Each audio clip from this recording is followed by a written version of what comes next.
मित्रों नमस्कार, आप सभी का एक बार फिर से स्वागत है आपके अपने चैनल तंत्र मंत्र ब्लॉग्स में। मित्रों, हमारी सीरीज चल रही है शोभन सरकार के संस्मरण, और उसी सीरीज की आगे की कड़ी में हम आज पंडित कमल शुक्ला व्यास जी से जानेंगे कुछ संस्मरण ऐसे जो अभी तक हम लोगों ने अपने चैनल पे नहीं दिखाए हैं। तो चलते हैं व्यास जी के पास और जानेंगे शोभन सरकार के कुछ संस्मरण। चलिए शुरू करते हैं। भगवान शोभन सरकार के चरणों में नमन करते हुए उनके विषय में जैसा मैंने उनके कुछ चमत्कार या लीला या उनका प्रभाव जो भी मैंने देखा, तो मैं आप लोगों के सम्मुख एक दो बातें रखता हूँ। मुझे याद है हमारे एक बिजली विभाग के अधिकारी थे, मिश्रा जी थे, और उनको ट्रांसफ़र होने का अंदेशा था। और जैसा कि अधिकारियों को पता भी चल जाता है कि उनका ट्रांसफ़र होने वाला है, तो उनको ये पता चल गया कि हमारा ट्रांसफ़र होने वाला है 1 महीने बाद। तो कुछ परेशान हुए क्योंकि कानपुर नहीं छोड़ना चाहते थे। तो एक हमारे मित्र हैं, वो मिश्रा जी के ही अंडर में काम करते थे संविदा पे।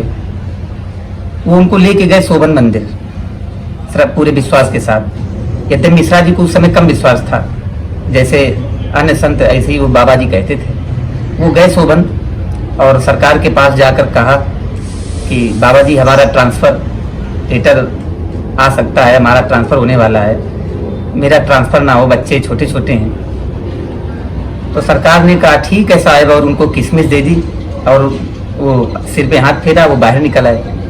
इसके बाद हमारे जो मित्र हैं उन्होंने कहा कि साहब आपका ट्रांसफ़र तो रुक गया। मिश्रा जी को अभी विश्वास नहीं हुआ। 1 महीने बाद ट्रांसफ़र लेटर आया, विभाग ने जारी किया, और जितने अधिकारियों का ट्रांसफ़र हुआ था लगभग 50 अधिकारी थे, लेकिन उस ट्रांसफ़र लिस्ट में मिश्रा जी का नाम कहीं नहीं था। तो ये हमारे सरकार की लीला थी, ये सरकार की महिमा थी, उनका प्रभाव। एक संस्मरण और मुझे याद आता है, मैं अपने गांव से 3 लोगों के साथ गया शोभन मंदिर दर्शन करने। तो पहले मैंने शोभन दर्शन किए, फिर मैं चला गया बागपुर योगेश्वर भगवान, उनके दर्शन किए, फिर मैं लौट के फिर शोभन आया।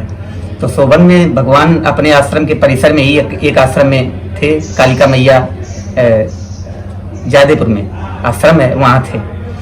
तो मेरे बगल में हम दर्शन कर रहे थे, बैठ गए, बगल में एक पत्रकार बैठा था, और वो पत्रकार इस मंशा से आया था कि यहाँ पैसा कैसे आता है, ये कैसे सब हो रहा, ना कोई ट्रस्ट है, ना कहीं ऐसा कोई क्लू है, कोई दान दे रहा हो, कोई चेक।